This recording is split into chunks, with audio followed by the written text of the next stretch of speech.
Hello everyone and welcome to my YouTube channel. My name is Firdaus Sahel.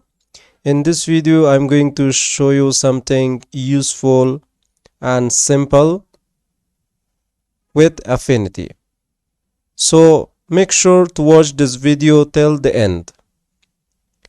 So we're going to learn how to add points for the star shape. So first I'm going to click here to draw the star shape. So you need to find that. Here we have the star shape, which is called with Affinity as a star tool. I'm going to draw this with Control Shift.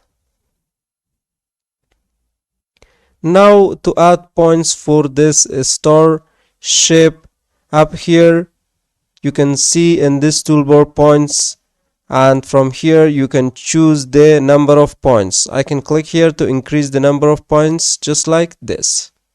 So it's up to 29. If I increase it, so it's going to be up to 48. So this is how we can increase the points with a star shape in Affinity. So hope you guys enjoyed this tutorial and learned, and if you have any question, please let me know in the comment box of this video. And do not forget to like this video and leave a comment and hit the bell icon so you get notified about our future videos and uploads.